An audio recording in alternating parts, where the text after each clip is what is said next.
Sorry, wrong button. Okay, so for the, let me say it this way.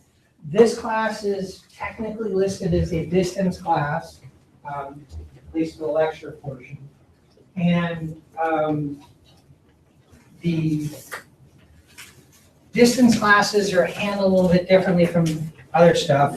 Yesterday was officially the first day of the summer session, but distance classes get opened up on Blackboard the Friday before things start. So back on Friday, the on-campus Blackboard guy put everybody in the class based on the roster that was in WebAdvisor and turned it on.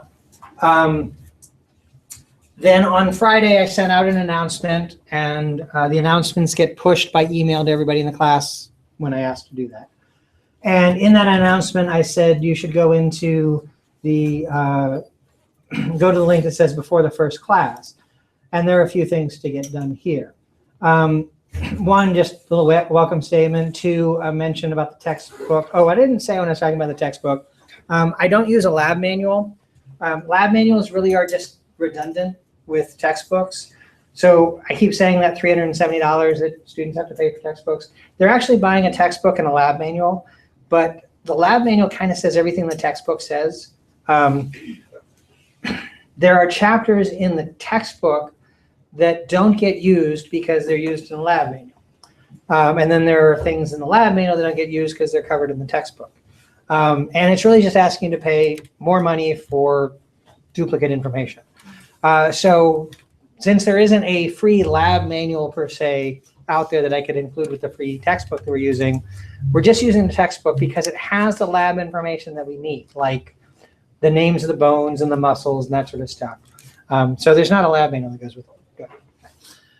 Then I asked you to send me your first text message. So I mentioned earlier I have a phone number that you can use to contact me by text messaging. And a lot of students prefer to communicate that way. Like I said, I'm kind of a fan of technology. I buy all sorts of gadgets. I have a phone, I have a tablet, and I got a smart watch this past year, yay. So if you send me a text message to that number, it alerts me on all three of those devices. It also alerts me on my computer here at work or at home. So it's very easy to get in touch with me by text message. Now, actually, email alerts me the same way, but some people just prefer to use text message. The thing about text messages is that the first time you send a text message, I just get a text message from 413-551-1212, whatever it is. And I don't know who it's from. So what I'd like you to do, if you're going to use text messaging, go ahead and send me one telling me who you are. And actually, a lot of you have done this, but just for anybody that hasn't yet, give me your name. Tell me you're in A&P 1, so I remember, I can put you in the right group in my contacts. Give me your preferred email address. I'll put this in with my contact information. If you text me a question, I need to get back with you in a more involved format than text allows for, then I'll want to email back. So I want to have your email address with your contact information so I can get back in touch with you. And then I'd also just like to know, and this is the best place to get it, just what are you planning on doing with A&P? Okay, you're here for a reason. You're planning on going into nursing or respiratory care or PA school, or I had a dance student.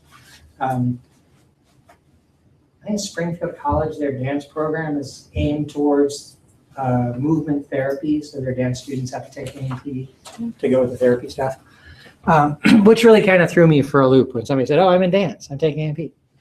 But yeah, just let me know.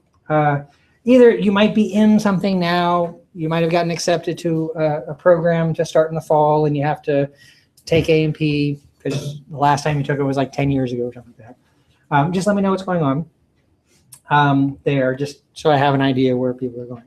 Okay, so send me that stuff.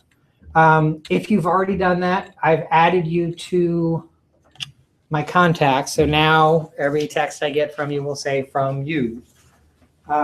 and I won't have to waste both our times by texting back saying, who is this? I'll know who it is. If you haven't done that and you use text, please do that so that I can get you in the text into my contacts. And you might say, oh, I'm never going to use text with them. Go ahead and do it in case you ever use text, because on the last day of the semester, you'll be freaking out about something, and you're like, okay, I'm going to text you real quick. And you text me, and then I go back and I say, who's this? And then that freaking out continues on for a while we're just go ahead and send me a text. Let me know who you are if you use text. So I can put you in my contacts, and it gets that awkward stuff out of the way.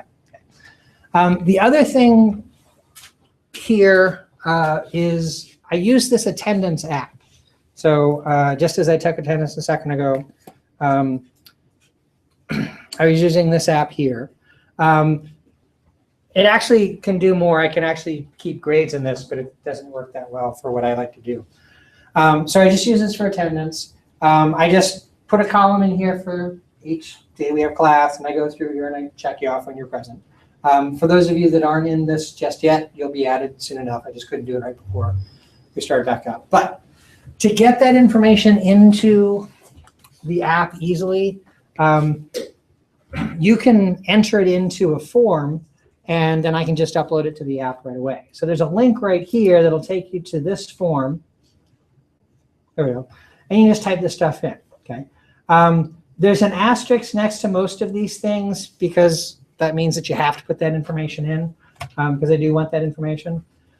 For your first name, if you go by something other than your official name, like Joe instead of Joseph or something like that, put it in what you'd prefer to be called by. And then your last name. If you know that your last name is in the system here in a certain way that's not the way you usually use your last name, like you're married but you haven't gotten your married name changed over in the system or whatever, put your the last name that's in the system if you know that it's different. Okay? Put the student ID number. If you don't know that, just put unknown or whatever. I have all that information. It's just easier to get into the system if you type it in there. And then obviously you're in the Tuesday class, so check off that, so I put you in the right group. And then there's the email address down here. It doesn't have to be your student email address, so down here it says students.edu. If you don't use that email address, you can put something else in there. I thought I'd be clever and put in a little validation code in there. So whatever you type in, it'll make sure that it matches the regular expression I gave it to test its email address. I thought it was basically just going to make sure that it was something at something.com, edu, whatever. But apparently the expression I chose to use is a little bit less forgiving than that. So if it's giving you problems putting in an email address there, put something in there, okay? One thing that I discovered is if your email address is something.something at yahoo.com or something like that, any dots in the email address before the @ sign don't work. So just leave the dots out. Actually, dots are ignored anyways. It's really for human reading. A lot of people will put their first name dot, last name at, whatever. But you don't need to do that. Just text me your actual email address and I'll make sure that it's correct in my data. But just put something in there so that it works. I'm not that great at regular expressions with computer stuff, so I might have not put the exact perfect thing in there. And I'll try to figure that out, but that won't help us. So just put anything that works in there and text me your correct email address. Then for the cell phone number, there's not an asterisk here. I didn't make this required because not everybody uses cell phones these days necessarily. So I made that optional. But I did put in there, please put it in the format of area code in parentheses, space, and then the 7-digit numbers separated by a hyphen. I'm always kind of interested in how many people don't do that. It kind of shows me that people don't read instructions. So that's, I don't validate that. You can put anything in there and it'll work. But it's just kind of interesting to see that people don't necessarily read the instructions on what they're supposed to put in things. Probably only about half the people put their phone number in that format. Okay. Not that it really matters. It just, I like everything to look the same. So, and then it mentions a profile picture here, which is the next thing.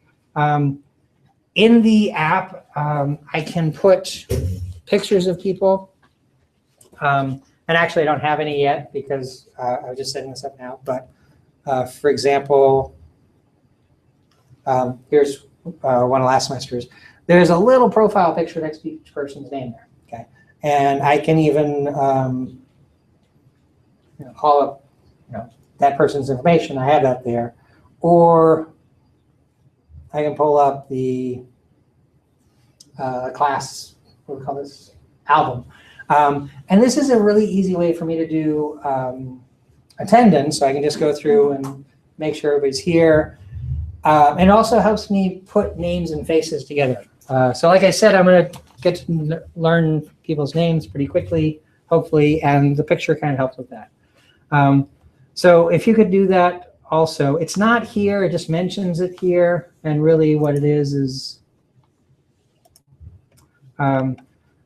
it says profile picture here. Click on where it says profile picture. There's an underline there telling you it's an active link as opposed to, that's not underlined there. And when you go in here, it'll say browse my computer, and you can find a copy of a picture, attach it to this, and then it'll go in there. So that I would see this come up in the right place in Blackboard, I made this worth a point, just so that it shows up in my needs grading column. But it's not really an assignment, but it's in there. I might end up making that point extra credit. It's not set up that way right now, but so if you're wondering why it says 1 point possible, that's just so that it'll work in the system appropriately for you. Put that up there. If you don't have, you don't have a picture, which kind of surprises me these days, but if you don't have a picture and you're not going to take a selfie of yourself or whatever, I'll have you take one on my tablet right into the app. The app's set up to do that. It's just most people aren't really pleased with that picture, so I give you an opportunity to give me a picture separately. And it really does help. I recognize Jerry right off the bat because I saw her picture, and well, you're rather striking with the purple hair there. So I recognize that. And several other people, as I was calling out names, I looked right at people and I got you because I'm able to put the face and the name together. It helps me quite a bit. So this says before the first class, of course, this is the first class. If you haven't done this yet, please do. It just gets the information ready for the app so I can put it right in there. So I'd appreciate that if you could do that for me. So what I want to talk about now is the assignments that you have. Okay. Can I ask a question? Oh, sure. About the lab manual, it says that the links that we need will be in the units for that week. Is that just the link to the textbook, or will it be like separate for something else? I'll be able to address that question maybe as I'm showing you things. Okay. To some degree, that's just there to kind of cover spaces if I need it. Okay. But yeah, it is sort of separate things. It's not reading, it's other material that you might have. And should we, if there are some, should we print them out and bring them? It might not be printable things. Actually, there are some things.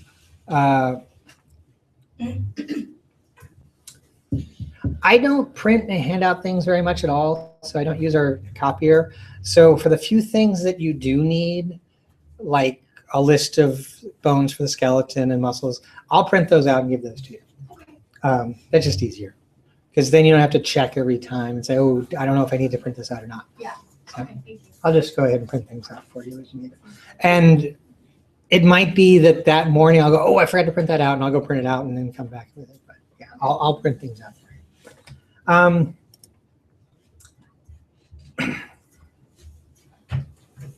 So I want to talk about the assignments you have. The first assignment you have is called the syllabus quiz. And I want to talk about that a little bit, which is actually going to give me a chance to talk about the academic, what was that? Academic integrity or whatever, I can't remember what it was called. but the cheating policy. So in each unit, you're going to have certain assignments that you have to complete. This is the only unit folder that has an assignment right here up at the top. The only type of thing like this. Everything else is going to be like what we see the rest here, but I'll get to that in a little bit. For an assignment, you'll know it's an assignment because it has this kind of icon next to it that looks like a paper that somebody's putting answers on. So this is an assignment. These are assignments down here, et cetera, et cetera. So click on the name of the assignment and it'll take you to this kind of page, which will give you instructions about the assignment. I've never liked the term they use here. It says forced completion. What that's saying is I can kind of set up assignments to fall into two basic categories. Either you have to do it all in one sitting, or you can save the work and come back to it later. Calling that forced completion, I understand why they use that term, but it's a horrible term for it. For this one, you can save your work and come back to it. And the majority of assignments for this class are probably like that. And I'll explain the other types of assignments that are different. So it says that. And then it tells you the due date. Okay? I actually need to go through and make sure that I have the due dates all set for the course, but I know this one is right. This is due June 8th at 11:59 p.m. Okay. Our next class is June 9th. So June 8th is next Monday, and this is due by midnight. Okay.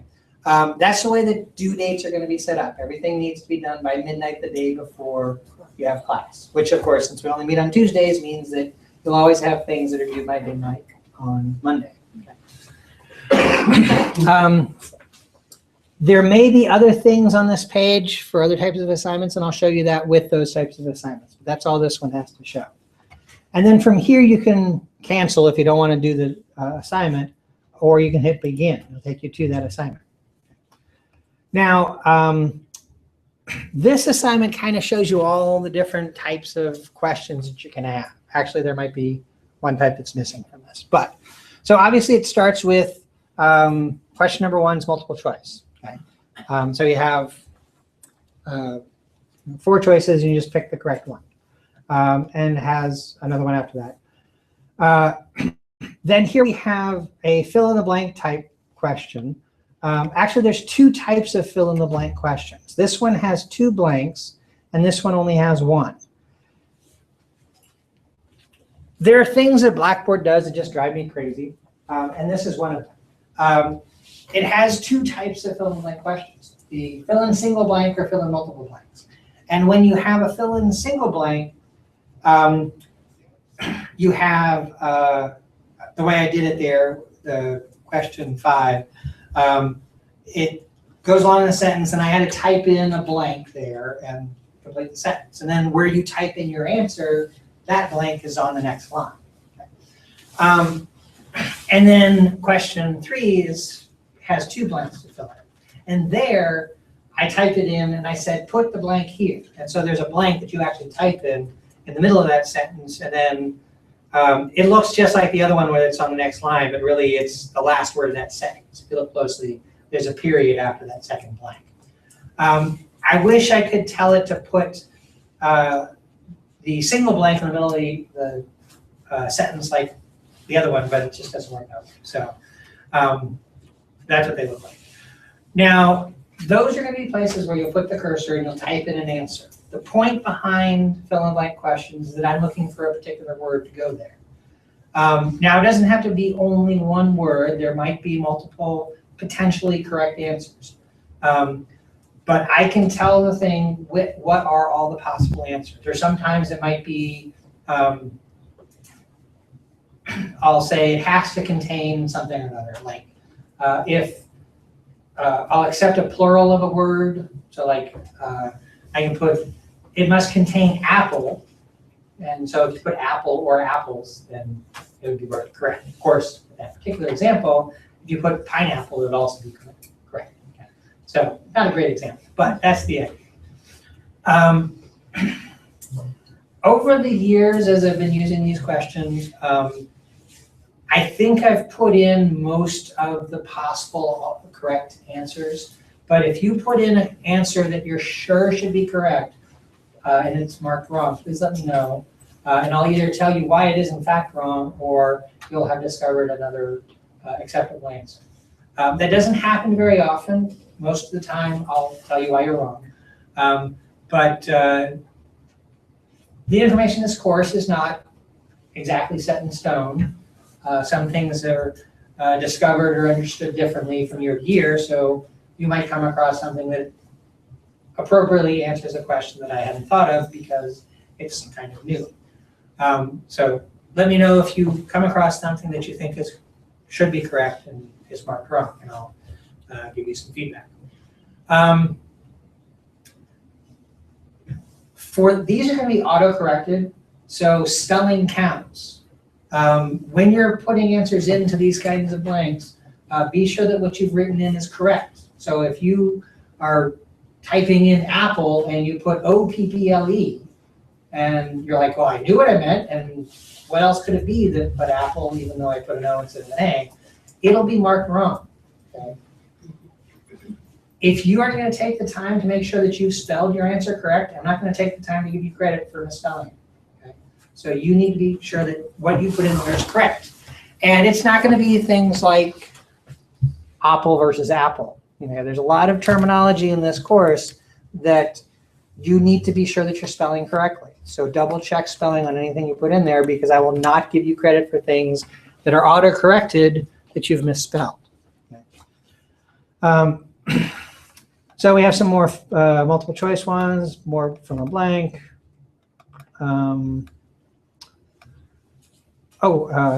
Matching, which I need to change that. I thought I went through and checked all these, but this is a bad question. I got to change it. And then a number of true-false questions here. A lot of these are sort of along the lines of should you do this or not kind of things. Is this appropriate for this class or not?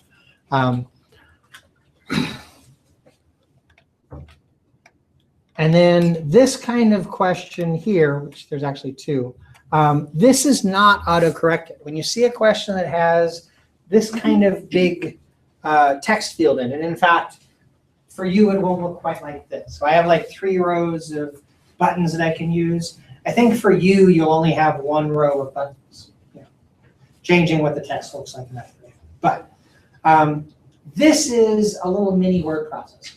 Okay? So basically, this is an answer that the computer doesn't look like. It just saves your answer, and I grade it manually. It doesn't mean that your answer needs to fill up all that space. That's just what the text field looks like. Okay.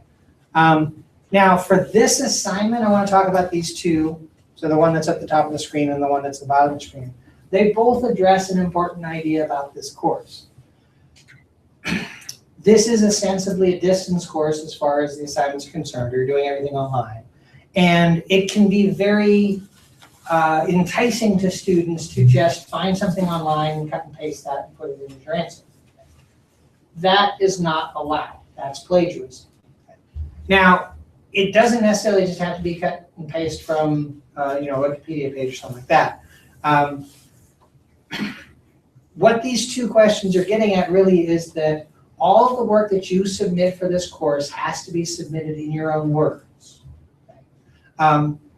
There is nothing that you need to answer for this class that relies on specific citations. Everything is common knowledge.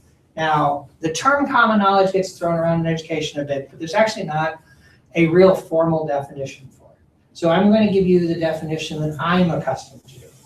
If you can find 3 independent sources that all say the same thing, you can assume that's common knowledge. Okay? Now, the book is a source. I am a source.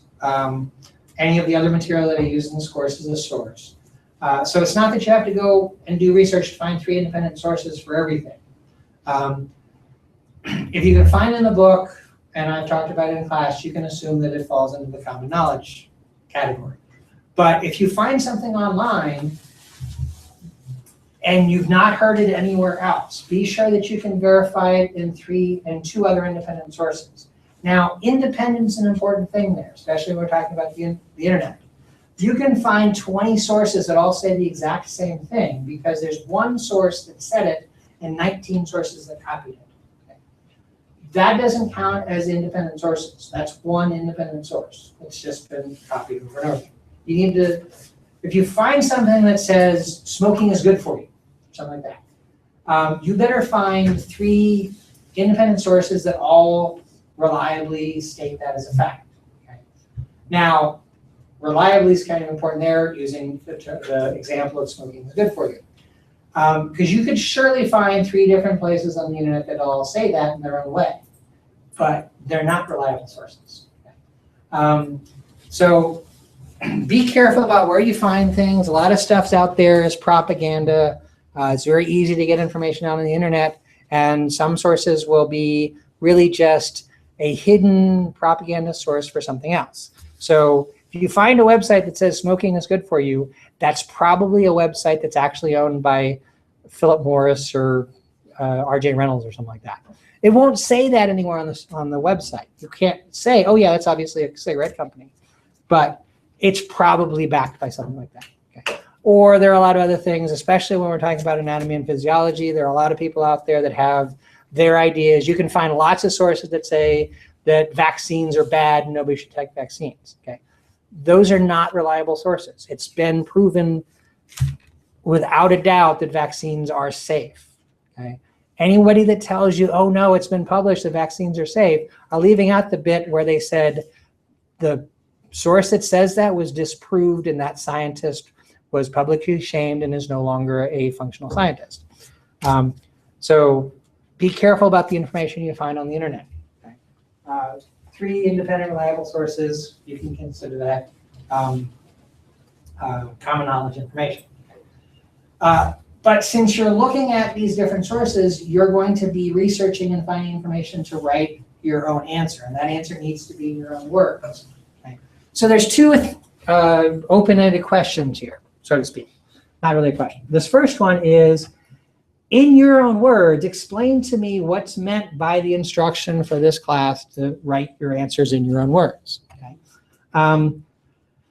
So I just want you to have a statement here of what it means to you for things to be written in your own words.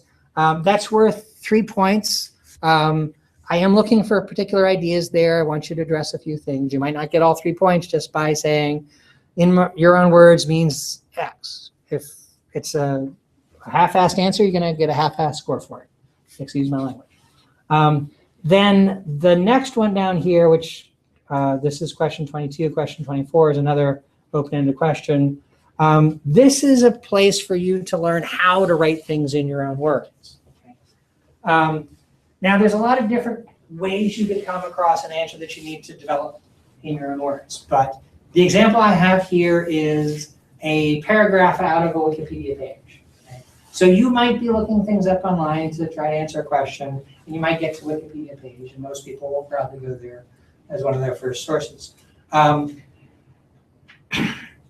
If that's the kind of information you're working with and you feel comfortable that that's a reliable source, and Wikipedia is not always reliable, but if it addresses a thing and you find it to be reliable, you might want to use this as the basis for your answer.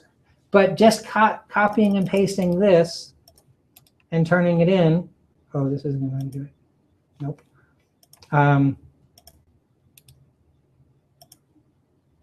Okay, there. So just pasting it there, that's not allowed. That's plagiarism. Somebody else wrote that. And if you submit an answer that somebody else wrote, then you're going to get a 0 on that. And actually, it's going to go a little bit further than that, and I'll talk about that in a little while. But also, you can't just say, well, okay, it starts off here by saying,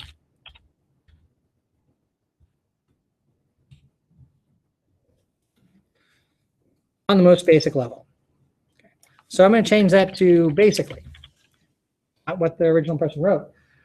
That's still plagiarism. Okay.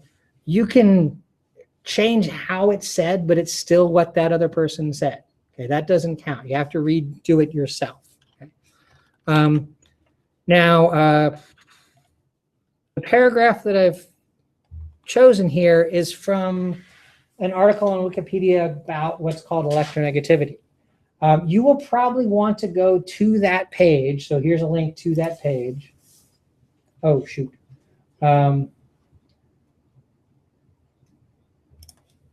I forgot to put a code in there to have it launch into a different place. So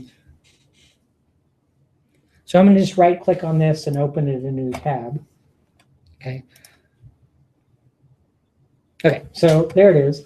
And here's that paragraph on the most basic level, yada, yada, yada. That's the paragraph you're rewriting. You might want to read more of what's going on in this article to understand what this is talking about. After the little content section here, it gets into some pretty hardcore science, chemistry.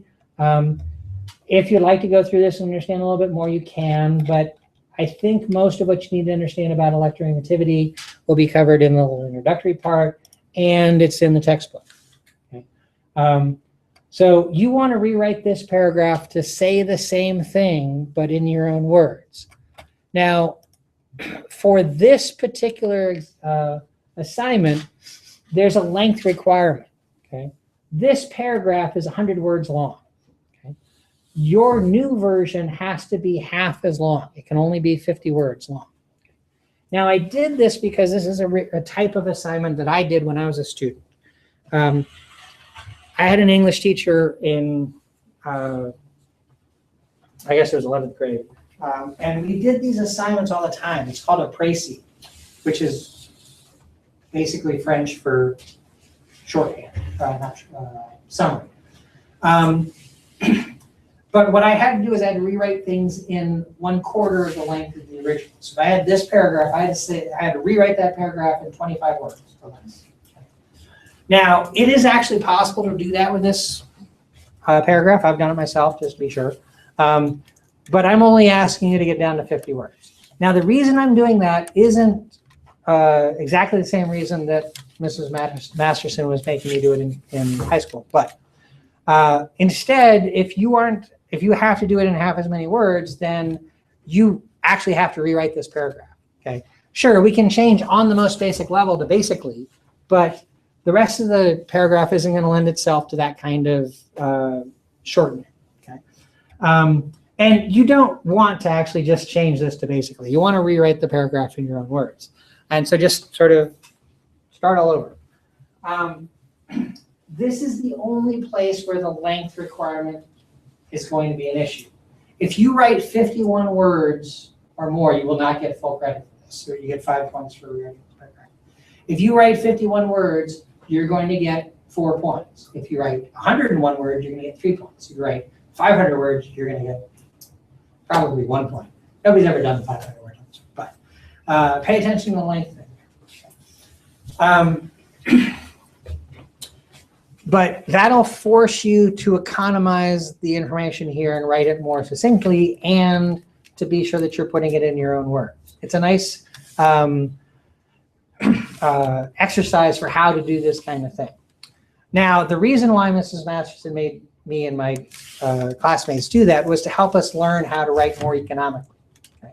So that'll help. You know, students will love to just sit there and write as much as they possibly can, thinking length equals knowledge. Okay? It's not true. So while this is really about getting you to understand the idea that you need to write things in your own words, also this economy of language thing helps also. I recognize what I call spaghetti essay writing, which is you throw everything against the wall and hope that it sticks. Okay? If that doesn't make sense for spaghetti for you, don't worry about it, but it does. A lot of students will think that, oh, here's a question about the heart. I'm going to write everything I know about the heart, and hopefully the correct answer will be in there. Okay? When I'm reading that, I pay attention to how you're not answering the question correctly, and you're going to lose points for that. So be economical in what you write. Pay attention to what you're writing, what you're being asked, and write an answer in relation to that. Okay? So that's what these two questions here about. One, what does writing things in your own words mean? And I think I've covered that pretty well. And then here's the chance for you to practice that. Now I'm using a Wikipedia page paragraph as an example, but really everything you do, you need to approach this way. I have no problem with you working together on any of the stuff for this class. However, this applies. At the end, everything has to be written in your own words. Okay? If you're sitting down working with somebody on an assignment and you both arrive at an understanding and you figure out a good answer, then you have to each individually write your own version of that answer. You can sit there and come up with an answer and then you each rewrite it yourself. You can both sit there and both come up with two versions of the answer that are enough different to satisfy my needs. I'm perfectly okay with you working with somebody on that, because I hope that if you're part of a group working together, that you're going to be conscious of your own interests. Don't let somebody else ask you to write their answers for you. Okay?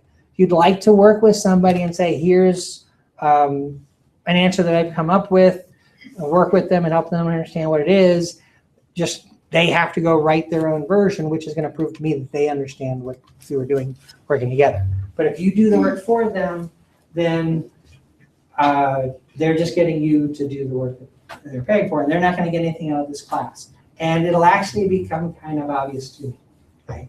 Because there's a lot more than just these kind of answers. And if people are doing poorly on the other stuff and then are turning in stellar answers here, I'm going to be kind of curious. So it's fine if you work together. I just would really encourage you to not make it a all one-sided kind of arrangement. Now, there might be a situation where you help more than the other person with one question, but hopefully in the future, the tables will be reversed, and that person will help you more, and it'll be equitable in the end. But really, everybody should turn in their own work. Okay? And as long as I'm getting separate answers, I'm okay with that. I do have a meeting right after class today to deal with actually this exact issue. Okay? I had 2 people submit several answers within an assignment that were pretty much identical. Okay? It was sort of like the difference between on the most basic level and basically, those kind of changes, but they were obviously the same answers. Okay? They both suffered the same consequences for plagiarism. Okay? I have an idea of which of the 2 of them did the work and which the 2 of them was getting the extra benefit. But I'm not going to launch an investigation to figure out who's responsible and who's the victim there. Anybody involved in any kind of plagiarism is at fault. Okay? And the consequences for plagiarism, whether it's copying off of somebody else or copying off the internet or whatever, the first time it happens, you get a 0 on that assignment. Right? The second time it happens, you're administratively withdrawn from the course. Okay. Now, sometimes I'm grading things in big batches. So if I see you plagiarize things twice when I'm sitting down to grade a number of assignments, you've gotten to the end of what's allowable. Okay. It's not, I see it once, I warn you, and then everything until the next assignment is swept under the rug. If you're plagiarizing things left and right, then you're going to suffer the consequences. Hopefully this is scaring you a little bit, and hopefully it's getting you to understand that as long as you just write everything in your own words, you'll be fine. Okay? And really in your own words. Don't take somebody else's work and just tweak a little bit. Rewrite it, kind of like what I'm asking you to do here. Okay?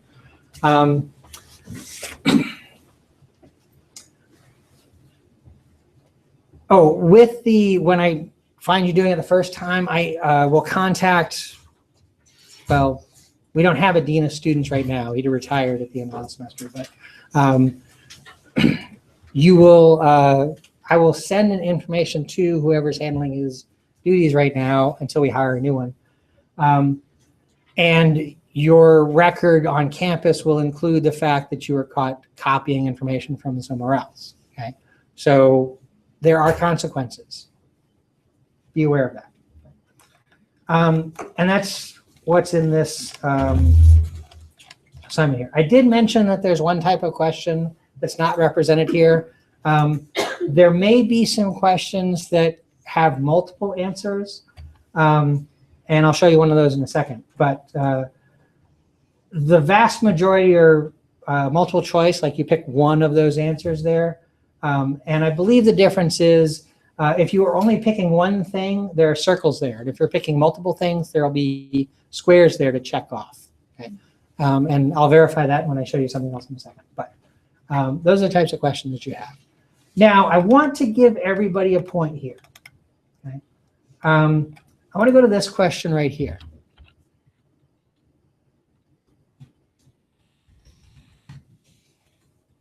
This question right here. The laboratory component of the class represents blank % of your overall grade. Has anybody looked at the material and they can tell me what the answer there should be? 25. Yeah. The class is basically set up that the lecture is 3 credits and the lab is 1 credit. So your grade reflects that. The lecture material is 75% of your grade and the lab material is 25% of your grade. Okay. So now this is a one blank kind of fill in the blank thing. So I'm asking you what goes in that blank there, and you're actually going to type it in there. Okay. So 25. That's what we just got there. Okay. Now, many people will want to do that. Okay. If you do that, you'll get a 0 on that question. Why is that not correct? Starting the sentence. If you put what you type in there into the blank of this sentence, it'll say the laboratory component of the class represents 25% of your overall grade. Okay. Now, 25% would be 1/4% overall of your grade, which is not true. Okay. But that will be marked incorrect. And I have somebody in my MP2 class that did this assignment over the weekend, and I've already gotten the text saying, hey, I got a 0 on this question. You can give me the point because I put the correct answer in. And I wrote back and I said, you wrote 25% as your answer. That's not correct. And she texted back and said, but I understood the correct answer. Okay. That's not going to cut it. Okay. She's going to lose a point to learn a lesson. And you're going to all get a free point on this one because I'm going to teach you that lesson here. But the correct answer here is 25 because that's what accurately completes that sentence. 25% in the blank does not accurately complete the sentence. And you'll lose a point there. It kind of goes with that spaghetti thing I was talking about earlier. The correct answer might be in there somewhere, but it's not an accurate answer to the question that's asked. Okay, you need to pay attention to what I'm asking you for the question. If you're ever concerned about whether you understand the question or not, please contact me first before you commit to it. And there's only a few kinds of questions that you actually commit to. A lot of things you get to redo. But this one you don't get to redo. Okay, only get one attempt on this. And then the sort of big stakes assignments in the course, you only get one attempt for. But you can always say, can you check my answer on such and such? Or I think this is what the question's asking. Am I right? And I'll get back to you. So pay attention to what the question's asking and you'll get it right.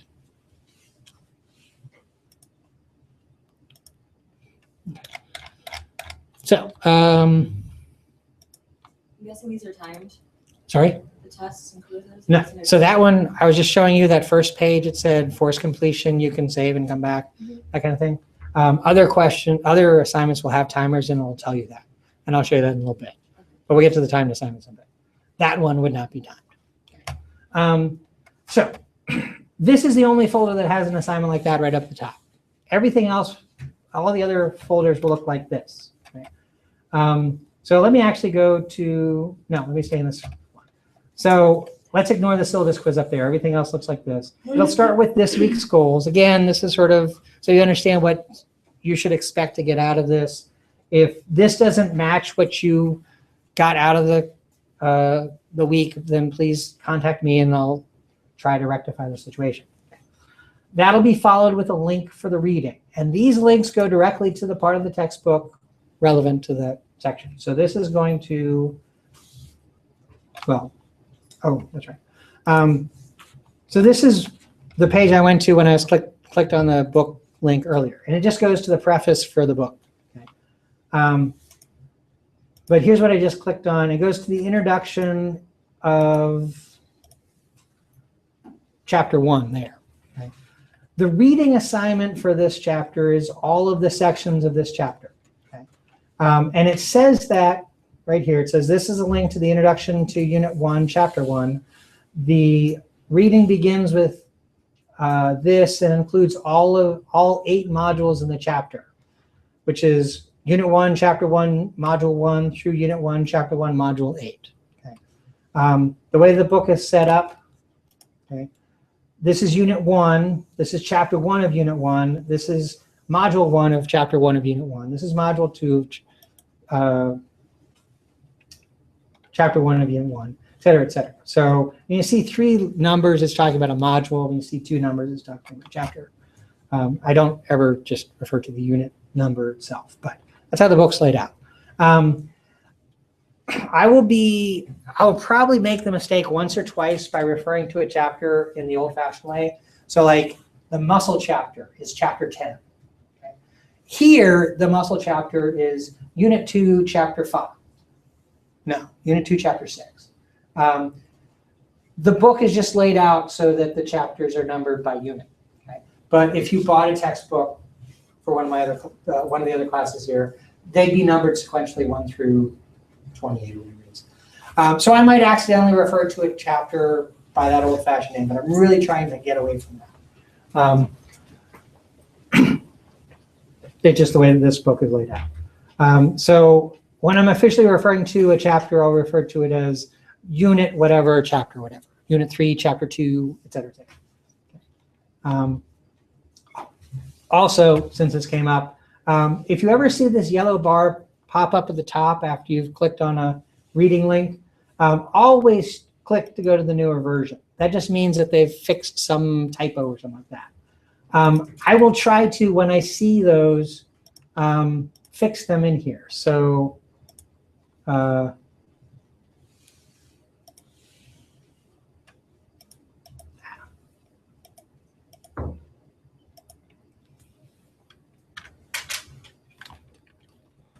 So now I fixed that. But if you ever see, if one of these reading links takes you somewhere, that yellow, both things I'll load. If you see a yellow line up here, then click on the newer version. And if I see that, I'll try to update things in the links. But sometimes they update stuff when I'm not watching and there's a newer link. So if you see an option to go to newer link, always go there because that means that they fixed some error somewhere along the way. But so those are the reading assignments. When I give you a reading assignment, it's for a whole chapter. Okay, it's not like read from page this to that. Okay. It's the whole chapter. Now, following the I should go back to you. Following the reading assignment link, you'll have maybe 3 assignments, and if you've looked in these folders recently, this is new as of yesterday. You'll see some assignments say pre-unit, whatever. Okay. And when I say unit here, I'm actually referring to this unit up here. I just couldn't think of a good term for this, but these are little assignments that are all multiple choice questions. I used to, and you might see reference to this elsewhere in the site. I used to use this website called Learning Pod, which last summer they hired me to write a bunch of practice questions to go with this book, and they paid me. And then in March, they shut down because they couldn't figure out a good business model to earn money from the website where they were giving away practice questions for free. So I no longer use that website. If you see any reference to Learning Pod anywhere, that's, I need to delete that. But this is basically what it is. These are just practice questions. So you'll click on the assignment and it'll take you to one of these again, and this can be saved and resumed later, and it is due, this particular one, Monday by midnight. Okay. Here we go. This is a multiple answer one. So these are little squares rather than circles. That means that you check off all the ones that might apply. Okay. As opposed to when they're circles and you pick one. And if you try to pick a second circle, it'll erase your first choice. Okay. So when there's only one answer out of the choices, you'll see circles and it'll only let you pick one. If you see squares, that means you need to pick all the things that apply. Okay. That type of question wasn't good. Okay. Or there's matching. Now, the point behind these is these are practice questions that you should complete before you come into class. Now, really, these particular assignments in this folder, which, well, I'm actually not going to get to do a whole lot today about the introduction material, but the idea was this would be preparation for today's stuff. But I'm not going to make it due for today. Like, it should have been due by midnight last night, but of course, not everybody would have known to do that, so I didn't make it that way. These will actually be due before next week's class, but you'll also have some due for next week's material. Okay. Now, you'll notice that these all say 0 points, okay, except for the last one, which is just a true-false statement that says, did you submit this assignment before midnight the night before class? And this will be worth 2 points. Now, little quirk in Blackboard. Blackboard will only let me put assignments in there that get graded based on your responses to questions. So what I did is I put that in, okay? And this is going to be worth 2 points. How you actually do on those practice questions doesn't matter. They're not worth anything. Just a chance for you to try out some information from the book. Okay. For the last question there, if you'd like to put true every time, whether it's true or not, that's fine.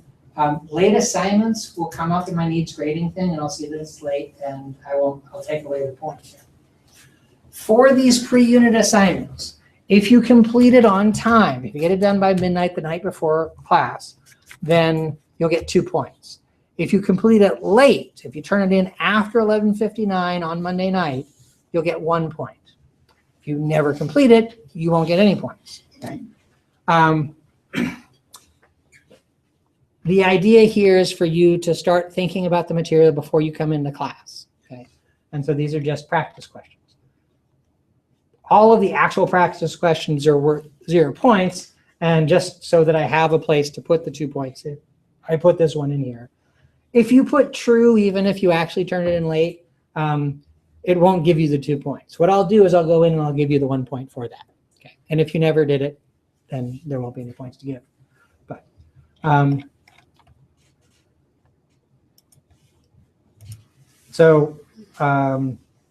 there are those. Now there are 3 assignments here that are all pre-unit assignments. The one I just showed you is the one on anatomical terminology, and there's a section in the book that says anatomical terminology.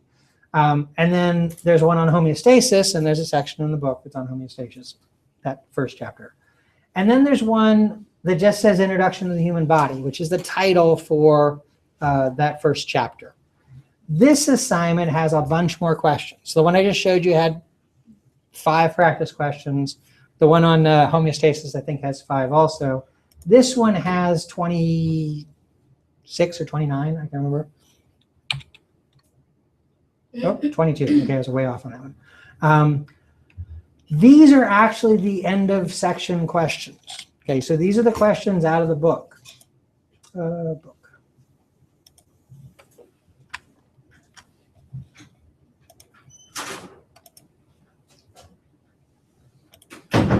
Sorry, I closed the book page there, but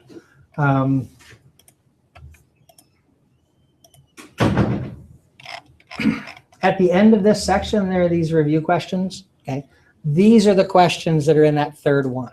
Okay, so the longer ones that are just the title of the chapter, they're just all the review questions from the chapter. I put them in there. And again, the idea is you do this stuff ahead of time, so it'll get you looking at the chapter before you come in. And so everybody doesn't just sit in here like they have no idea what's going on today. Everybody will get a chance to do so. Again, if you do it on time, you get 2 points. If you do it after midnight the day before class, then you'll get 1 point. And if you don't complete it, you won't get any points. So there are those.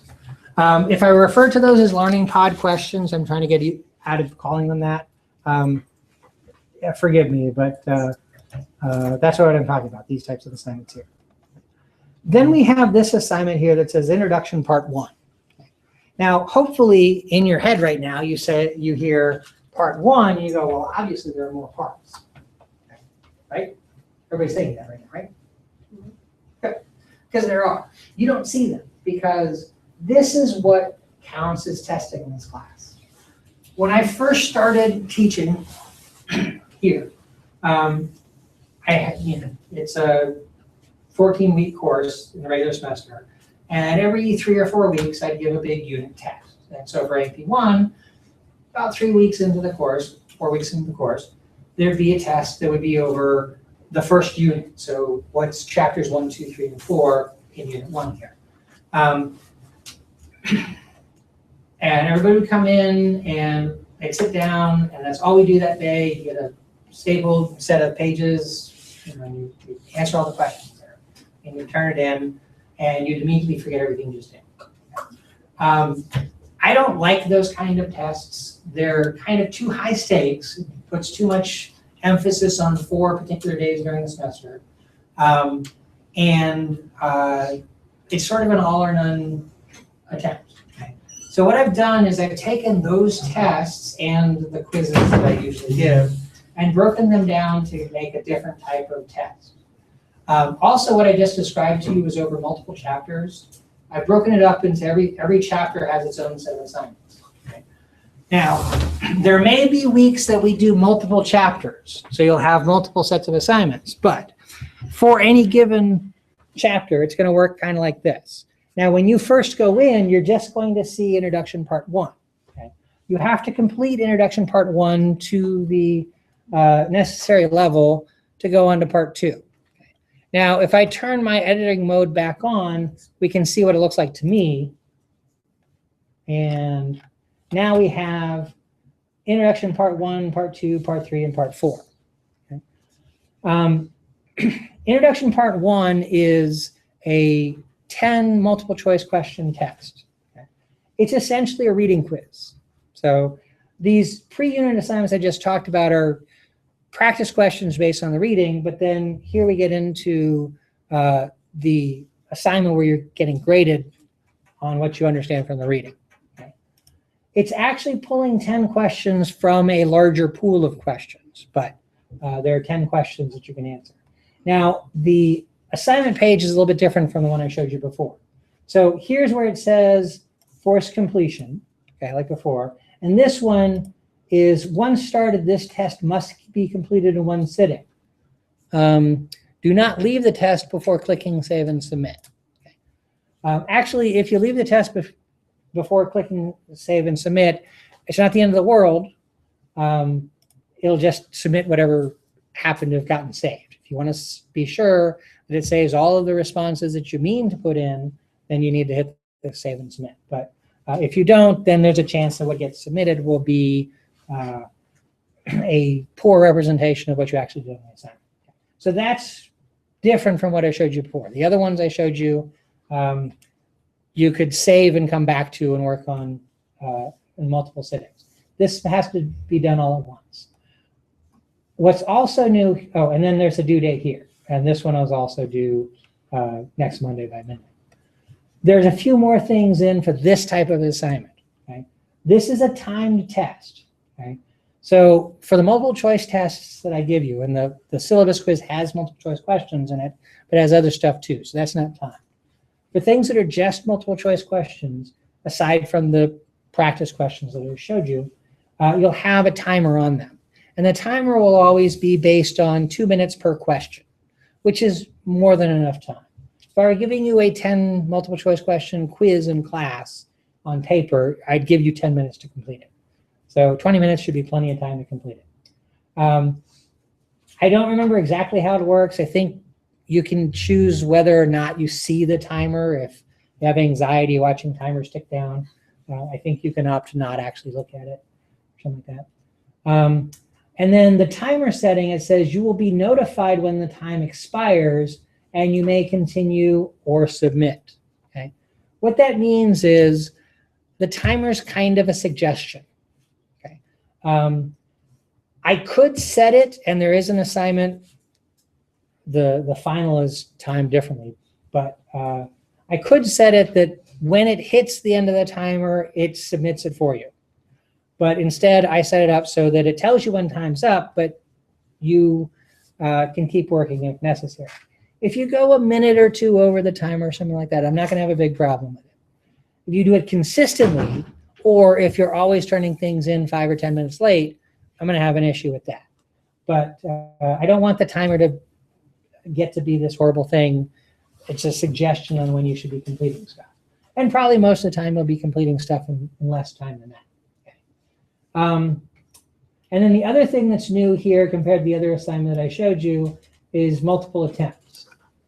This allows for multiple attempts. And the reason why that's important is because of the fact that you have to complete one to go on to the next. To do part 2, to even see that link on this page, you have to complete part 1 to 80%. Okay, you have to get an 80 on that to go on. And then part 2 is another 10 multiple choice question test, and you have to get 80% on that to move on to part 3. Part 3 is fill in the blank questions, and there are 5 of them that are worth 4 points apiece, so it's a 20-point assignment. And you have to get 80% on that also, okay, to go on to part 4. Parts 1 and 2 are multiple choice tests, so they're timed. Parts 3 and 4 are not multiple choice, so they're not timed. They can be started and come back to later on as need be. Oh, and part 4 is 3 open-ended type questions. Now, they might not all be that kind of big text field word processor I showed you a second ago. I might actually have some auto-corrected things in there, like fill in 6 blanks or something like that. They're just bigger questions is the idea there. But oftentimes they'll be open-ended type stuff, where in your own words is really important. Now, you only get 1 attempt on the part 4 assignment because that's the end of the chapter assignments. You don't have to get that to 80% to go on to the next thing. That's the end of the test. Okay. But you have to get 80% on this and 80% on this and 80% on this to go on to this. Okay. Now, a word about that 80%. That's an averaged score. Okay. So all of the attempts you make are going to be calculated into that 80%. That's something new that I'm trying this semester. And I have very strong reasons for wanting to do this, but there's a slight possibility I'll change it. Okay, very, very slight. Okay, like I need a new car, kind of slight. Nobody? Okay. I always have that, buy a car kind of bribe joke there. Anyways, no, don't buy me a car. That's not necessary. It used to be that the last attempt is the one that went in the grade book. Okay, what happened? What really started to bother me is people started to game the system. Okay, you get 10 multiple choice questions there, and you can do it as many times as you want. So you do it once and you hit the same, you go through and hit A for all of the answers. Okay, and then you do it again, you hit B for all the answers except for the ones that were correct when you hit A. And then you do it again, you hit C for all the questions except for the ones that were right when you hit A or B. Okay, you're not learning anything that way. Now, actually the way I described it doesn't quite work. For 2 reasons. One, it's pulling questions out of a larger pool. So there's 10 questions, but you're not going to get the same 10 questions every time. Also, the answer choices get randomly selected, randomly placed. So you'll get the same 4 answers. It's just what was A one time might be B, the next time might be C another time. So you do have to kind of pay attention to what the answer choices are. But still, people were able to game the system and not really do the work. So now it's based on the average over all of your attempts. So if you do it once and you get 4 out of 10 correct, that's 40%. You do it again, you get 8 out of 10 correct, that's 60%. You do it again, you get 10 out of 10 correct, and that's 80%. No. 75%? Yes. I'm not good at math in my head on a fly like that. But so it's going to be the average over all of them. Okay. The idea is for you to sit there and really take the time to think about what needs to be done. Okay. Where that's really important is in the part 3 things. And this is really the reason I switched to this average model. What happens is people go into this assignment. Oh, and notice for this one, it can be saved and resumed later. It can be done multiple times, and it has a due date. Okay, so there's no timer on this one, but it can be done multiple times. Okay, so there are 5 questions in here. What people would do is they'd put an answer in there, and they'd submit it. And if that was wrong, they'd put a new answer in there, and they'd submit it. They just keep putting words in until they found the one that worked. Okay. A good example of why this really pissed me off. I had a student who came up to me and said, I just can't figure out the answer to this question. And so I said, well, what does the question say? She said, what molecule is responsible for X? And so we looked at all 8 attempts that she had made. 2 of those attempts, the answers are actually molecules. The other 6 attempts were other unrelated words. Okay. You need to look at the question and see what it's asking. So if it's asking for a molecule and you put muscle as the answer, it's going to be wrong. Okay. So I want you to think about the questions that are being asked and do a little bit more research. Also, if you do get to the point where you have to just keep plugging and chugging on one, you got to put all the answers in. Okay. When I had originally done this, I thought that was the way things were going to work, is that if somebody can't figure that answer, they'll put all of the answers in and then hope they get that one right. And if they don't, then they do it again. And the repetition of putting all the answers in over and over again would help reinforce the information. That's not what people were doing. People were just putting that answer in and submitting it. So they'd get, I had people putting 40 answers in and they get 40 zeros. Okay. That won't work now. If you get 40 zeros in the average model, you're going to get a very, very bad grade. Okay. So you need to be thoughtful about how you answer these things. Okay. Now this is new in how I'm doing this. And I know you're not going to like it. Okay. But I'm going to try it out. And unless there's some horrible reason behind it, I'm not going to change it. Okay. This is the way I want to do, because I want people to put the time into the work. Okay. I used to be able to say pretty easily, if you do all of these assignments to 100%, you're going to do quite well in this class. But now I have to change that. Okay. So these 4 assignments here, that's 58 points worth of stuff. Okay. You can do part 1 over and over again. You can do part 2 over and over again. You can do part 3 over and over again. You get 1 shot at part 4. Okay. So across all of the assignments for all the chapters, it used to be that you can do part 1 over and over again until you get all 10 questions correct, and you get a 10 out of 10 on that. Okay. And you do the same thing for part 2, 10 out of 10 on that. And same thing for part 3, 20 out of 20 on that. If you do the parts 1, 2, and 3, all of them for the entire course up to 100%, as well as some other things that you have multiple attempts on, then you're practically guaranteed of getting a C- in this course. Okay. What I was seeing, however, were there a lot of students who were getting B's in this course because they were taking advantage of that aspect of it, but it didn't really reflect how well they were doing in the course. So I think this average model will make people work a little bit harder for the grade that they need to get. I can't necessarily guarantee that you're going to get to the C- level, because it really does depend on how the averages work out for each individual person. But I think it's going to be a more accurate representation of people's ability in the class. I had this woman, did I say earlier about the woman who never read the syllabus? Mm-hmm. Yeah. Yeah, I thought I said that. Yeah. So she got a B in the course. She should not have gotten a B in the course. because along with all of the not read the syllabus questions that she asked, she also asked a lot of questions about, she didn't understand something and she wanted some feedback.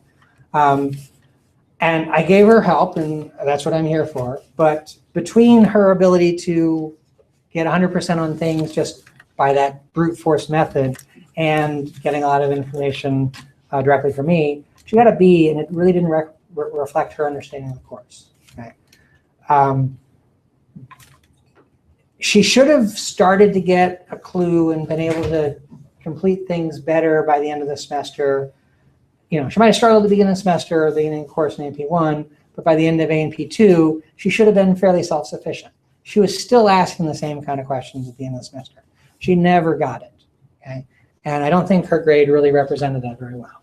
So I'm trying to find ways to do better at representing people's work.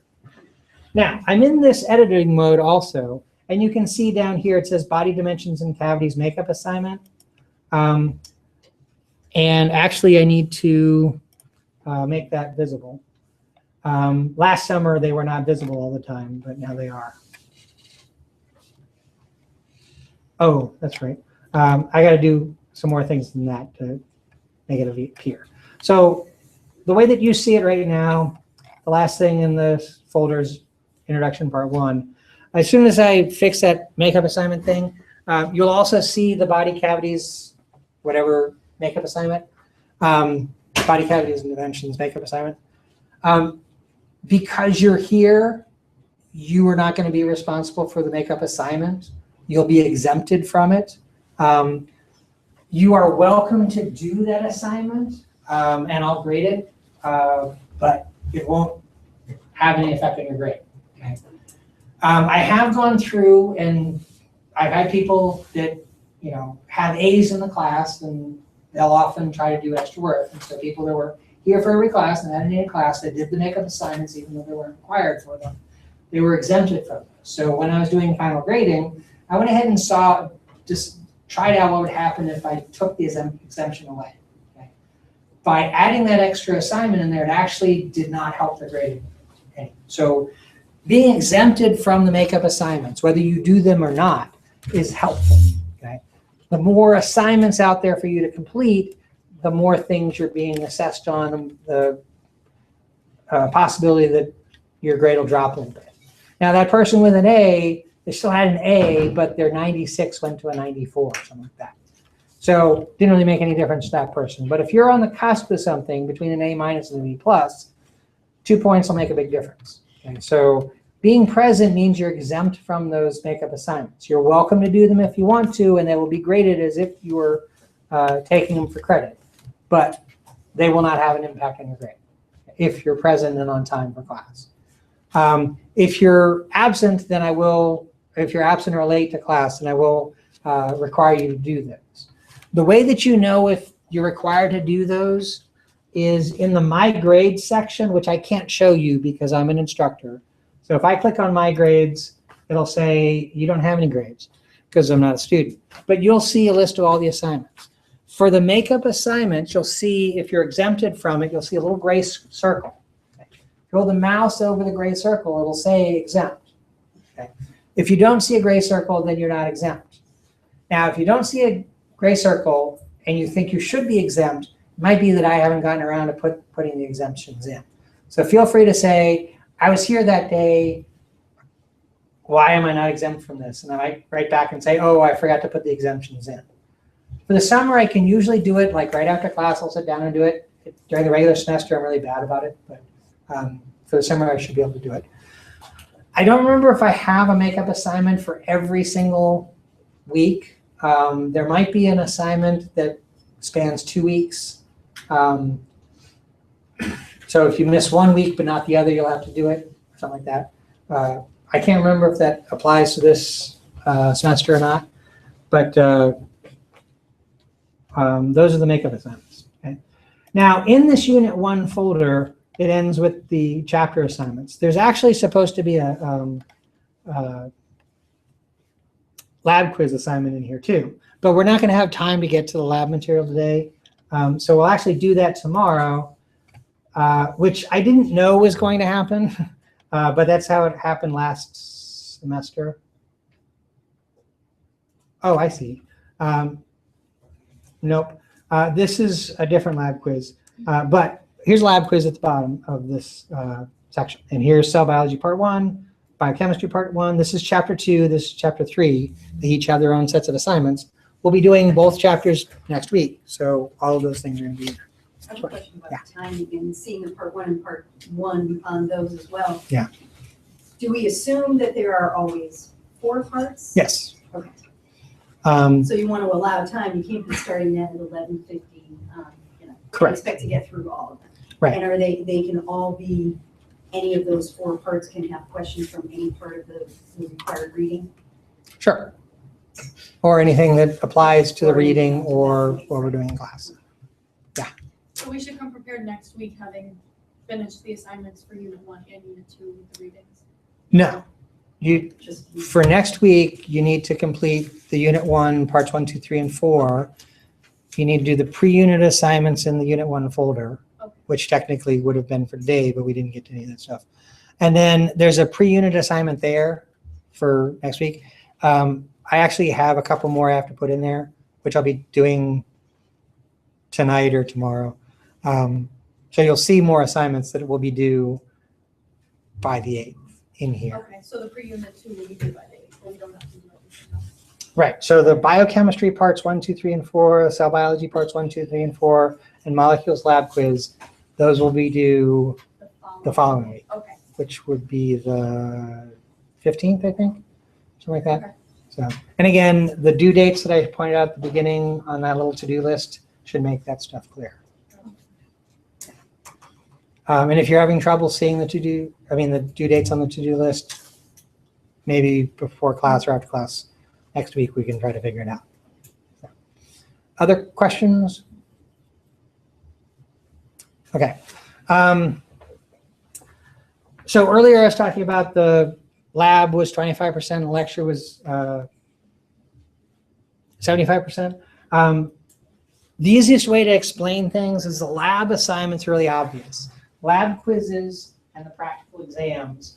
And then there's another thing that'll be very obviously the lab assignment later in the semester, or a couple of things. Those go into your lab grade, everything else goes into your lecture grade. So the pre-unit assignments, the part 1, 2, 3, and 4 assignments, and then anything else that isn't a lab assignment is a lecture assignment. Really, I don't teach this class as this is lecture and this is lab so much, aside from the assignments. It's really more integrated. The lab practical tests aren't going to just be about the lab material. It'll be how the lab material fits in with all the rest of the stuff in the class. And when we get closer to that and explain how that works, it'll make a lot more sense. So these parts 1, 2, 3, and 4 are this, that's not considered like a quiz on the syllabus. It's like a So that's That is the the quiz? testing. or the test. Okay. You don't have any of the tests. Every chapter you have part 1, 2, 3, and 4. Part 1, 2, 3, and 4 assignments. So if you took the part 1, 2, 3, 4 assignments from chapter 1, 2, 3, and 4, that's essentially the test you used to get. Actually, not exactly. Right. So that's very So yeah. Sometimes I have people ask me, so when's the test? And there's not this is how testing works in this class. We don't have any big high stakes tests. Now the part 4 assignments, you only get one shot at those. So that's really where we separate the wheat from the chaff. Okay. If you do poorly on those, you're going to do poorly in the class. If you do well on those, you're going to do well in the class. Okay. And I'm here to help you with stuff. I will get very bogged down if everybody asks me to read every question they ever write. But if you're unsure about stuff, feel free to get some feedback before you submit things. Part 1, 2, and 3 stuff, which is all auto-corrected, you can do again and again if you need to. Now there is that average thing that works into it, but the part 4 things, you only get one shot at those. So if before you commit to your answers, you want some feedback, feel free. When you're asking me a question about an assignment, if it's about a specific question, tell me the question in the email or text that you're sending to ask. That'll save me having to go look things up. If you want me to look over answers that you've put in, you can just say, could you look at part 4 of chapter whatever? And I've got to go look it up anyways to read your answers, so you don't have to tell me which questions you're asking about. But if you just keep saying, okay, can you look at part 4 of chapter 1? And then you say, okay, can you look at part 4 of chapter 2? And then you say, okay, can you look at part 4 of chapter 3? You're going to start to remind me of the girl that never read the syllabus. So I'm going to push you to try to do more of the work on your own, okay? Also, I'm a teacher. I don't answer questions with straightforward answers, okay? I answer questions with questions. So if you ask me about something, I'm going to say, well, do you remember what happened in class with this or something like that? I'm going to get you to find the answer, okay? If you don't like that, you can go somewhere else. Okay? That's how I teach.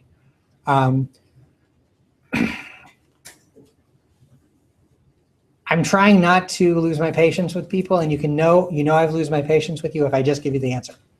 Okay. I shouldn't say that. There are some times, like, if you're working on something you can't figure out an answer, I might say, oh, put this in. Because like you might have an acceptable answer. No, with the average thing, I'm not going to do that anymore. Yeah, so if you come up with an acceptable answer, instead of just saying, okay, put this in, you get the points, I'll go in and make your acceptable answer count, which will help your average in the end. So a lot of this is going to be learning about how to be in this class. So I'm not anticipating with my instructions today that you're going to walk out this door and be able to do everything. I'll give you time each class to ask questions about how things are working. If you're a little unsure about asking questions in the group, you're welcome to ask questions before or after class. And I might say, oh, somebody asked me a question I want everybody to hear the answer to, so I'll repeat the question. But I'm not throwing you into the deep end completely. I want to be there to help you with everything. The way that I run my class is kind of unique, and I want you to be able to do as well as you can in this class. So always take advantage of me as a resource.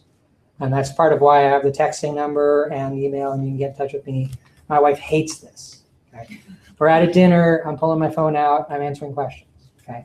She's just gonna have to deal with it. But up to a point. I need to keep my marriage in mind to some degree, but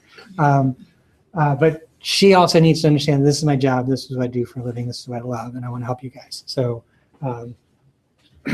I might text back real quick saying I'm not at a computer, I'll get back to you in a couple hours or something like that. But I try to respond as quickly as possible. I officially do not respond to anything after 9 o'clock at night, although I might. But if you send me a text or an email after 9 o'clock at night and you don't hear back from me, I'll get to you first thing in the morning.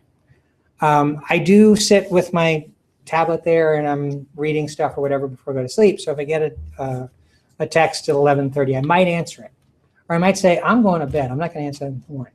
But officially, after 9 o'clock, expect I'll respond to you the next morning. Okay. Any questions? Yes. Just with you updating some of the things that you have, Yeah. are there a lot of them that need to be updated? Like, should I reprint? I'm just like a visual person. I need to have it all like tangible. As far as I would not suggest you go to hard copy with any of this stuff because it's all kind of it's flexible. all gonna change. Yeah. Okay. Like here, I'm going to add a few more assignments, pre-unit assignments over the next couple of days.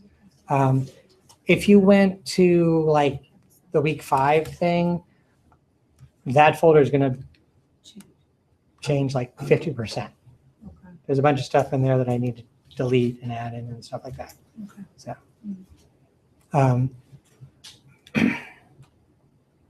if you have any questions about, did something change? I don't understand what changed. Ask me. But Okay. Once we're to that particular week, then it's set in stone. Okay. I will try to make any changes on stuff before the weekend so that you're not going to have any surprises on Monday. Okay.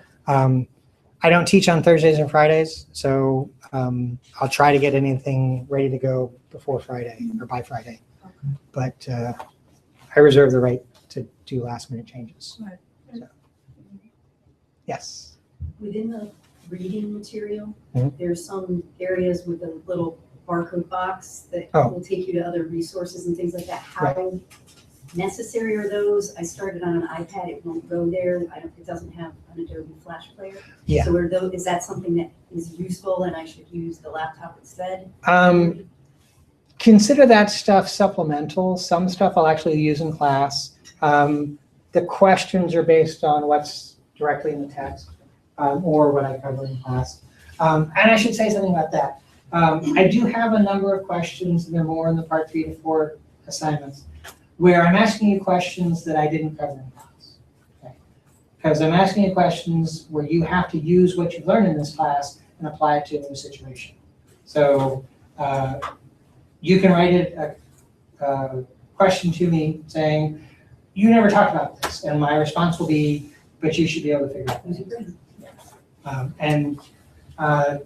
The part 1 and 2 things are more like reading quizzes. Part 2 questions might get a little bit off topic, but for the most part, it's the 3 and 4 that kind of go way out in the left field.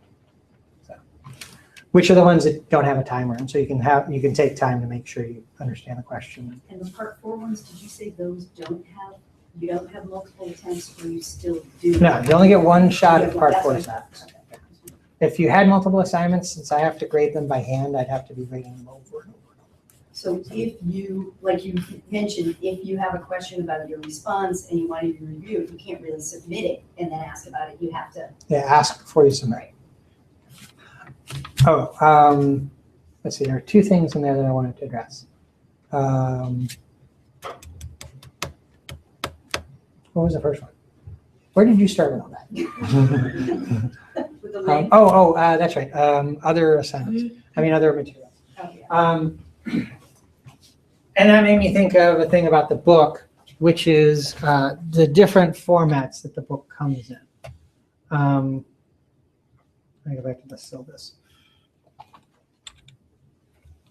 Let me go back to the book here. Once it loads, you'll see, there we go. This little green thing that says get the book, okay? The first year I was using this green button worked beautifully, and something's changed. You can get, so this is the web version, which is what I linked to. You can get a PDF version of this if you'd like. If you use a Kindle, Kindles can read PDFs, so you can have it as a textbook on your Kindle. If you use some other reading device, if you use a Nook or an Android tablet or an iPad that has some sort of e-reader thing on it, EPUB is just another type of thing. Kindle doesn't read EPUB, but other readers do. I'm not sure what the native iPad app reads, but you can get a free app that'll read EPUBs for an iPad. Then there should be a couple of other things here. Offline zip, I'm not quite sure what that's supposed to be. That's new. But there should be a link. I can't remember what the other, there's another format that's supposed to be available. And there should be a link to Amazon. Okay. So I was saying earlier, if you want to get a printed version of the book, you can pay for a printed version. And that's just on Amazon. So there used to be a link in this little pop-up menu here that had, buy the book. But if you just go to Amazon and type in OpenStax College,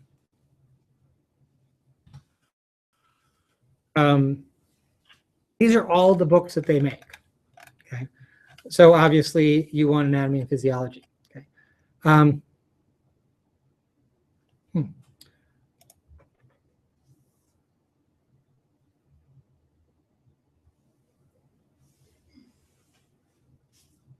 So it says $40 here, which, oh, okay, there we go. Those are used ones. It's $52 is the new version. So this is the one that they sell directly through Amazon. And all it is that $52 is paying for the printing costs, but all the content is free. If you need to use financial aid to get it, like I said, the bookstore here can get this. The guy that knew how to do this, like I said, is no longer in that position.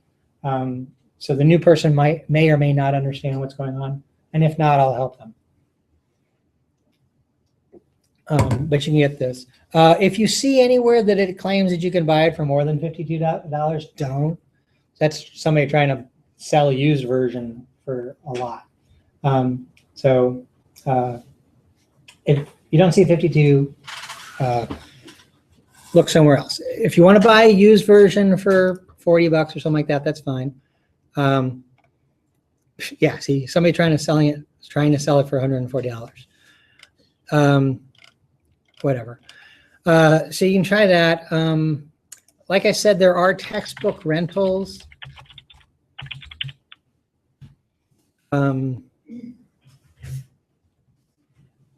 think I've heard somebody mention Chegg before, but you can look through these things, and if you want to rent it, and then you pay it $5, $10, I don't know how many dollars, and then you return it after the class is over. So you have that option there too. So that's one thing I want to point out, that there are different versions of the textbook if you'd like to read it different ways. So other versions, electronic. If you want to, you can print out the PDF and have a hard copy of it that way if you have a job where they don't count how many copies you make or something like that. I don't suggest you print it out here because you will have to pay for those copies, and it'll be a lot more than $52 to print out a PDF. Or if you just want to print out the specific reading assignments for this semester, something like that, you do that too. I use the web version a lot because I'm doing it here like on the screen, but on my tablet there I use the EPUB version in the reader when I need to. So whatever you're comfortable with is fine. Yeah. So I've never downloaded a book before, but the PDF version, if I download it to my tablet, there's no fee for that as long as it It's picks free. it up. Oh, Yeah. So any electronic version of the book is free, okay. actually with one exception. And if you wanted a physical printed version of it, then you pay the $52 on Amazon. But that did remind me of, there is a version on iBooks. If you use an iPad, you can get it from there, but I think they charge $5 for it or something like that, which is because Apple knows you bought an iPad, obviously you're willing to pay money, so they're going to charge you $5 for something that's free. If you do use an iPad, I would suggest you download the EPUB and get a free reader to go with that.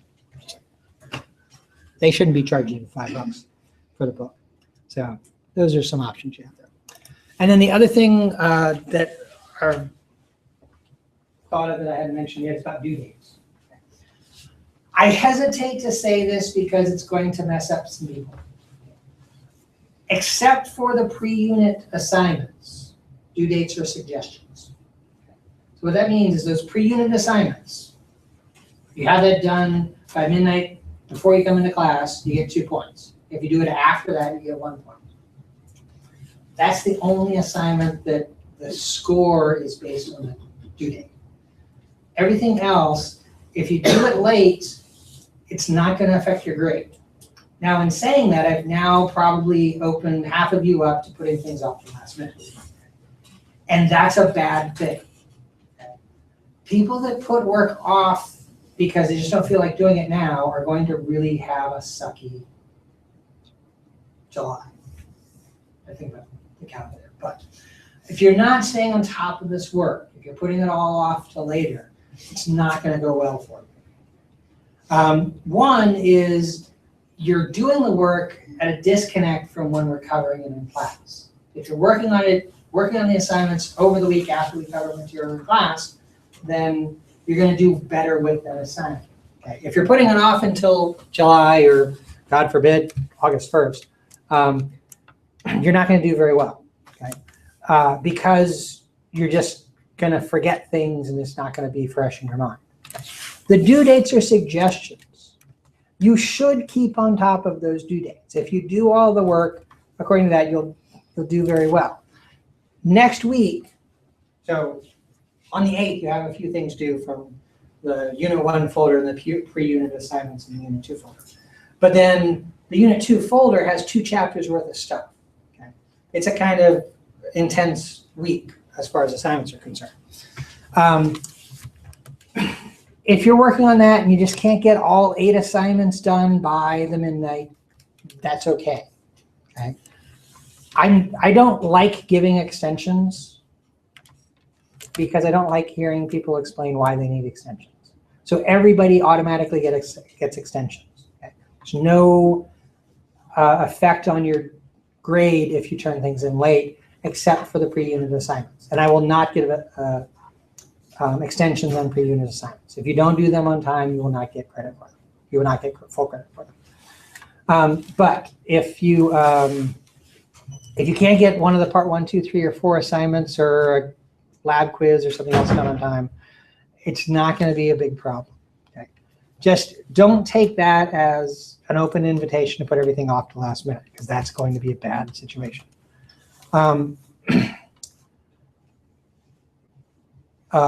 There is one consequence from doing things late, and that is the going on from part 1 to 2 or 2 to 3 or 3 to 4.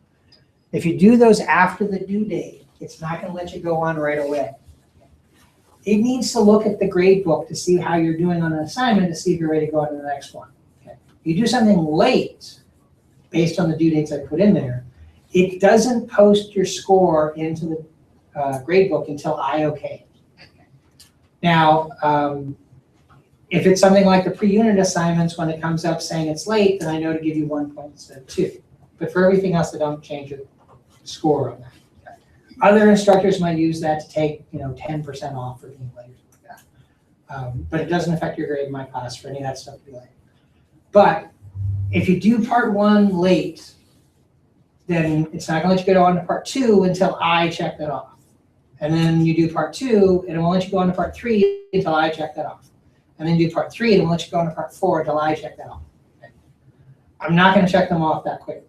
Okay. If you're planning on sitting down doing everything on one night, you're not going to get it done, because I'm not going to be able to check off everything for you at once. So if you're doing stuff if you're doing stuff based on the due dates, you're not going to run into that problem. But if you're doing anything late, it'll hang up the process a little bit. The best idea, well, the second best idea. The best idea is do everything based on its due date. The second best idea is do part 1, 2, and 3 assignments before the due date. Anything else isn't going to be a problem if it's late. So if you do part 3 before the due date, which means you did part 1 and 2 also, you'll be able to go on to part 4, but if you do that late, it's not going to affect anything else.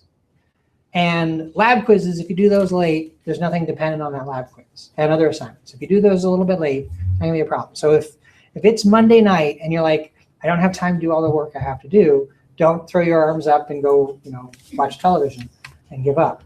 Do the part 1, 2, and 3 assignments, get them out of the way on time. The other stuff, if you do that late, there's not a whole lot of consequence to it. The real stumbling block is going from part 1 to 2 to 3 to 4. So get up to the point where you're ready to do 4. And you can do 4 late. Lab quizzes a little bit late, not a big problem. And a lot of people, it comes down to the midnight thing. Okay? If you're sitting down to do stuff and you don't have enough time to do everything by midnight, get the part 1, 2, and 3 assignments done by midnight, and you'll be golden because you can do all the work after midnight, all the other work after midnight, and it won't affect your grade. Okay? So, any questions about the due date thing?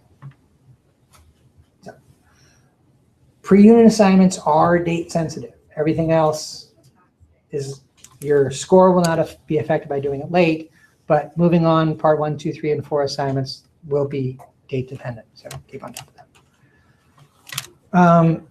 Any other questions? I'm just curious, what's the difference between the lab quizzes and the unit assignments? Lab quizzes will be doing stuff like, if we had time, we'd be looking at torso models and where organs are located in the body, and we'd be talking about directions and stuff like that. And there'd be a lab quiz specifically on that, which actually for some reason there's not. But next week we'll be looking at molecules, and we'll be doing a little hands-on activity with molecules, and so there's a quiz about that. So it's sort of the lab material. Or it'll be more obvious when we get to like the tissues, we'll be looking at things in the microscope, or the skeleton, we'll be looking at the bones. So it's the lab material that we're doing that day. There'll be a quiz about that stuff. It's a fairly minor distinction. But it is a distinction. Anything else? Okay. So like I said, I had intended to get to the point where we'd spend a little bit of time actually looking at some anatomy and doing something. I didn't get a chance to do that, and I'm not going to try to do it in 10 minutes because it'll be overwhelming. But I also noticed that I, for some reason, don't have a lab quiz in there anyways. So it's okay. So we'll call it a day, sit on your hands for 10 minutes, then you can leave at 12 o'clock. You should anticipate that we will be here till noon every day, but there may be some days where I'm done a little early and I'll dismiss her. Don't count on it, but it might happen now and then.